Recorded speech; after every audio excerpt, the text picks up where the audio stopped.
Hi நண்பர்களே, இது சனா சேவை மையம் யூடியூப் சேனல். தமிழ்நாட்டில் புதுசாக ரேஷன் கார்டு அப்ளை பண்ணவங்களுக்கு ஒரு நல்ல செய்தி கிடைச்சிருக்கு. அதாவது 2,24,000 பேர் புதுசாக வந்து ரேஷன் கார்டு அப்ளை பண்ணியிருக்காங்க.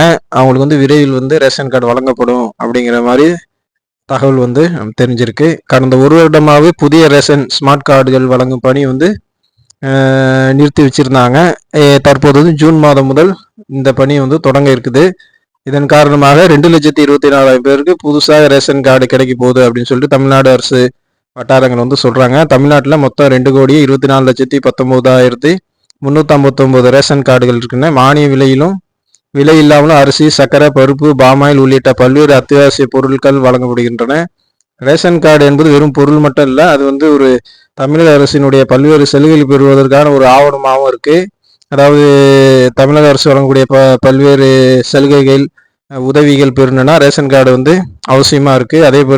அதே போல் வந்து பேரிடர் காலத்தில் அது நிவாரணம் வாங்கிறதுக்கு, அதே போல் பொங்கல் தொகுப்பு வாங்கிறதுக்கு, மகளிர் உரிமை தொகை போன்ற சலுகைகள் பெறுவதற்கெலாம் ரேஷன் கார்டு வந்து அத்தியாவசியமான ஒன்றாக இருக்கிறதால வந்து அனைவரும் இப்போ வந்து ரேஷன் கார்டு வந்து தனித்தனியாக வந்து விண்ணப்பிச்சுக்கிறாங்க.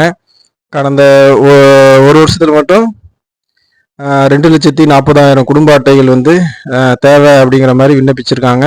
இவர்களுக்கு பல மாதங்களாக வந்து கார்டு வழங்கப்படாத இருக்கிற சூழல்ல இந்த தேர்தல் முடிஞ்சு ஜூன் மாதத்துலேருந்து ஒவ்வொருவருக்காக வந்து கார்டு வழங்கும் பணியை வந்து தமிழ்நாடு அரசு மேற்கொள்ள இருக்குது அப்படிங்கிற மாதிரி சொல்லியிருக்காங்க. புதிய ரேஷன் கார்டு வந்து ஜூன் மாதம் முதல் ஸ்மார்ட் கார்டு தொலைச்சவங்க, புதுசாக விண்ணப்பிச்சிருக்கவங்க எல்லாத்துக்குமே வந்து ஸ்மார்ட் கார்டு கிடைக்கும் அப்படின்னு சொல்லிட்டு தமிழ்நாடு அரசாங்கம் வந்து சொல்லியிருக்காங்க. இது ஒரு நல்ல தகவல். பல மாதங்களாக ரேஷன் கார்டு விண்ணப்பிச்சு வராதவங்களுக்கு இது ஒரு நல்ல செய்தி. விரைவிலே உங்களுக்கு வந்து ரேஷன் கார்டு வரும் அப்படிங்கிறது தமிழக அரசு தரப்புலன்னு தெரிவிச்சிருக்காங்க. நண்பர்களே, இந்த தகவல் உங்கள் நண்பர்களுக்கு ஷேர் பண்ணுங்கள். குறிப்பாக நம்ம சனா சேவை மையம் யூடியூப் சேனலை சப்ஸ்கிரைப் பண்ணுங்கள். நன்றி.